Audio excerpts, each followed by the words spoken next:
Hey, it's Jacqueline. Today I am talking about some of my favorite gadgets and tools that I use all the time. Some of these things we have in our shop, some of them we do not. So if it's something that we carry in our shop, I will let you know. So the first thing I want to talk about is my Oliso irons. So I've had this one for, oh my gosh, probably 6 or 7 years. Um, this is the one that has the feet. So when you can put it down like this, and it lifts up so you don't burn up your ironing board. So I really like this. And then recently I got the little mini in this really pretty raspberry color. And this is small, but it really works well. So I do really like these. I have two of these in my sewing room. I have this one, the big one on my main ironing board when I'm doing like big things like ironing out yardage. And then for just little like seams, like HSTs or something like that, I use this little guy. So another thing that I really like is this is my rotary cutter. It's from quilterselect.com. It is very heavy, and that's why I like it. Some of the rotary cutters are very, very lightweight, and I think this is really personal preference. I know a lot of our ladies don't like this one at all. They really like the lightweight one. It just goes to, I guess, what you're used to and what feels comfortable. I like the weight of this one. I feel like I don't know. I feel like it cuts better. So this is quilterselect.com if you're interested in this rotary cutter. It's pricey, but I really like it. And it's a good tool, so you'll have it for a long time. Let's see, what else do we have? Something else we don't carry in the shop, and it's kind of an odd little thing, is the seam gauge. Do you remember, like, I remember my grandmother having this because my grandmother sewed garments, and this is something you use like when you're taking up a hem, and it's got this little slider on here so you can make sure that the hem is the same on like both sides, both pant legs. So what I like about this is I actually use this for laying out applique pieces. So sometimes if I'm not quite sure if something is centered, I will like take this and I will like see what the measurement is there. And then I'll go over on this side and see if I need to like move things over. So that's what I like this for. Also, it's got kind of this pointy end. And so I usually have it handy when I'm laying out machine applique pieces. They tend to, before you fuse them down, they kind of tend to be like wanting to go everywhere. And so this is just like nice for just kind of like doing a little nudge, like nudging it into place. Um, if you just need to make a really slight correction when you're placing those applique pieces before you fuse them. So a couple different uses for this one. I can't live without my open toe applique foot. Um, so this is for your sewing machine, and it's got this opening here so that when you're doing machine applique, and again, I'll just show you on an example. So like if I was sewing this was under my machine, that open toe makes it really easy to see where you've been, where you've already sewn. With a regular foot, sometimes you can't really see what's coming, like the edge of the fabric that's coming. So yeah, I should say not, it doesn't help you see what you've sewn. It helps you to see what's coming so you can kind of adjust your needle and your machine to always know where your fabric is going to be. I hope that made sense. Okay, so something we do carry in our shop is the HST ruler, 1/4 inch seam allowance ruler. This is great for doing HSTs.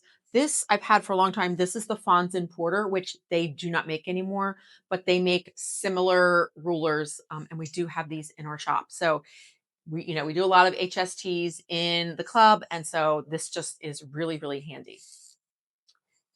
Friction pens. We also sell these in the shop. Also very handy for tracing embroidery patterns, or like if I'm marking, say I've got a block that I'm going to be trimming up and I just want to make some guidelines for myself on there. I use a friction pen that way. If it turns out that my guideline ends up like inside the seam allowance of the block, I know that I can iron it out. So a couple different uses for the friction pens. I really like those. This is the flatter spray by the Soak company. This comes in a lot of really nice scents. This is the yuzu. I like that. I have a couple different ones. I've got, what's this one?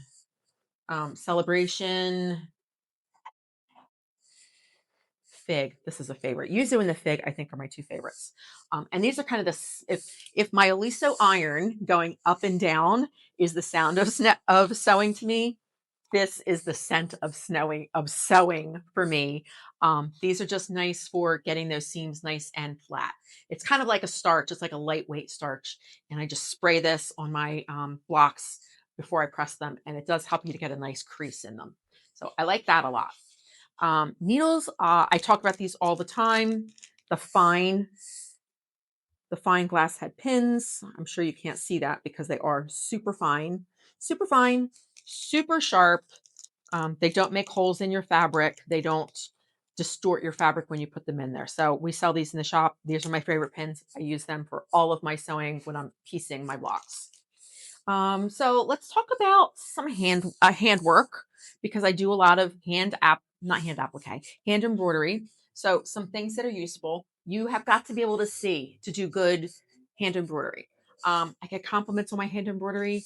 They say, "Oh, your stitches are so small." I will tell you, you have got to have good magnifiers. So make sure I've got like 1,000 pairs of magnifiers. Make sure you've got yourself some good magnifying glasses and light. Light is really good, like an light, or we have the rechargeable neck light. So this just it goes around your neck and then it has two lights. And so you can shine that light exactly right on your fabric as you're working on it. So this is really helpful too.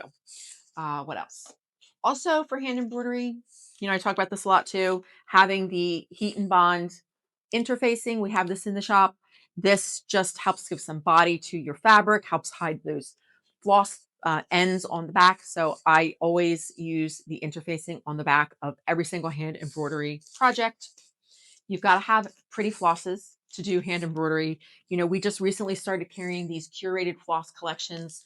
The colors, I think we've got something like 7 or 8 different color collections. The colors are just really, really yummy. This is the Grandma's Garden, and we've got some neutrals too. So pretty embroidery flosses are crucial to having pretty embroidery projects. And then finally, we sell these in the shop as well. These are my favorite hand embroidery needles. I have tried lots of different needles for hand embroidery. I've tried embroidery needles, things that are labeled embroidery needles, did not like them. I like a needle that is long, but also narrow enough to go through my fabric easily. So I find that the long needles are easier for me to handle. A lot of embroidery needles are very short and I just have a hard time holding on to them, gripping them. So I like a long needle for hand embroidery and also, again, something that's sharp and fine that will move through that fabric easily. So these are my favorite needles and these are also available in the shop. So that was a lot of little gadgets. But again, these are just some of the things that I just use over and over and over again. These are things that are in my sewing room, use them all the time, and I find that they are really helpful in completing and enjoying my sewing projects. I hope this was helpful for you.